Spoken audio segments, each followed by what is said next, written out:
નમસ્કાર. ચાલો આજે આપણે એક ખૂબ જ રસપ્રદ વિષય પર વાત કરીએ.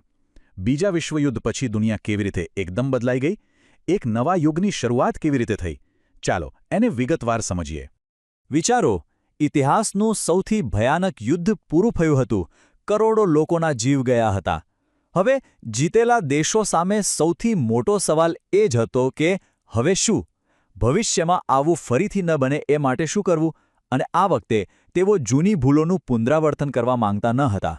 તો ચાલો સૌથી પહેલાં એ જોઈએ કે પ્રથમ વિશ્વયુદ્ધ પછી જે ભૂલો થઈ હતી તેનાથી આ વખતે શું અલગ કરવામાં આવ્યું.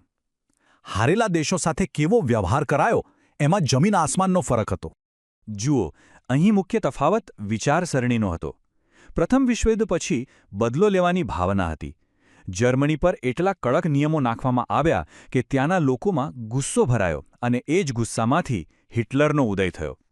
પણ આ વખતે બીજા વિશ્વયુદ્ધ પછી ફોકસ બદલા પર નહીં પણ નિયંત્રણ પર હતું. હેતુ એ હતો કે જે નાઝીવાદી વિચારધારાએ આખા વિશ્વને આગમાં ધકેલી દીધું અને જડમૂળથી ઉખાડી ફેંકવામાં આવે. આ માટે એમણે શું કર્યું તો જુઓ, જર્મની પર સીધું નિયંત્રણ સ્થાપિત કરવામાં આવ્યું. આખા દેશને 4 ભાગમાં વહેંચી દેવામાં આવ્યો, જે 4 મુખ્ય વિજેતા દેશોના હાથમાં હતા. એટલું જ નહીં, રાજધાની બર્લિનના પણ 4 ટુકડા કરવામાં આવ્યા. અને સૌથી અગત્યનું, નાઝી પાર્ટી પર સંપૂર્ણ પ્રતિબંધ મૂકી દેવાયો, જેથી એ વિચારધારા ફરી માથું ઉંચકી ન શકે. હવે જર્મનીની તો આ હાલત હતી. પણ દુનિયાના રાજકીય નકશા પર એક બહુ મોટો ભૂકંપ આવી રહ્યો હતો. શક્તિનું કેન્દ્ર હવે બદલાઈ રહ્યું હતું. સદીઓથી દુનિયા પર રાજ કરનારા બ્રિટન અને ફ્રાન્સ જેવા મોટા યુરોપિયન સામ્રાજ્યો આ યુદ્ધમાં અંદરથી ખોખલા થઈ ગયા હતા. તેમની આર્થિક અને સૈન્ય તાકાત ખતમ થઈ ગઈ હતી. અને આનો સીધો ફાયદો એશિયા અને આફ્રિકાના ગુલામ દેશોને મળ્યો, જ્યાં આઝાદીની લડત ખૂબ જ તેજ બની. અને પછી તો જાણે આઝાદીની એક લહેર આવી. એક પછી એક દેશો બ્રિટિશ અને ફ્રેન્ચ શાસનમાંથી મુક્ત થવા લાગ્યા. આનાથી દુનિયાના નકશા પર ઘણા નવા દેશો અસ્તિત્વમાં આવ્યા. પણ જ્યારે કોઈ મોટી શક્તિ નબળી પડે ત્યારે તેની જગ્યા ખાલી નથી રહેતી. કોઈ બીજું એ જગ્યા લેવા આવી જાય છે. અને આ બે નવી શક્તિઓ હતી, અમેરિકા અને સોવિયત સંઘ. એક તરફ હતું અમેરિકા, જેનું અર્થતંત્ર યુદ્ધને કારણે મજબૂત બન્યું હતું અને તે મૂડીવાદી લોકશાહી દેશોનું નેતૃત્વ કરી રહ્યું હતું. અને બીજી તરફ હતું સોવિયત સંઘ, જેણે યુદ્ધમાં ભલે ભારે નુકસાન વેઠ્યું પણ તે એક મોટી સામ્યવાદી તાકાત તરીકે ઉભરી આવ્યું. આ સાથે જ દુનિયા 2 વિચારધારાઓમાં વહેંચાઈ ગઈ. આ નવા યુગમાં એક એવી ઘટના બની જેની અસર આજ સુધી મધ્ય પૂર્વના રાજકારણ પર જોવા મળે છે. અને એ હતી એક નવા દેશ, ઇઝરાયેલની સ્થાપના.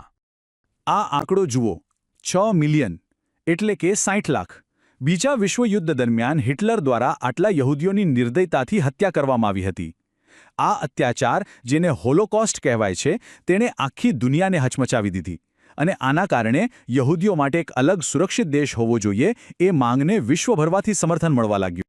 અલબત્તા, આ કોઈ એક દિવસમાં નથી થયું. તેની પાછળ દાયકાઓનો સંઘર્ષ હતો. છેવટે 14 મે 1948ના રોજ ઇઝરાયેલ રાજ્યની સ્થાપનાની જાહેરાત કરવામાં આવી. જો કે આ જાહેરાતના બીજા દિવસે આસપાસના અરબ દેશોએ હુમલો કરી દીધો અને ત્યારથી શરૂ થયેલો સંઘર્ષ આજે પણ એ વિસ્તારમાં શાંતિ સ્થાપવા દેતો નથી. જ્યારે યુરોપ અને મધ્ય પૂર્વમાં આ બધું ચાલી રહ્યું હતું, ત્યારે એશિયામાં પણ એક મોટો બદલાવ આવી રહ્યો હતો. ચીનમાં એક એવી ક્રાંતિ થઈ રહી હતી જેણે દુનિયાના શક્તિ સંતુલનને ફરીથી બદલી નાખ્યું. ચીનમાં માઓ ઝેડોંગના નેતૃત્વ હેઠળ સામ્યવાદીઓ અને ચિયાંગ કાઈ શેકની રાષ્ટ્રવાદી સરકાર વચ્ચે ગૃહયુદ્ધ ચાલી રહ્યું હતું.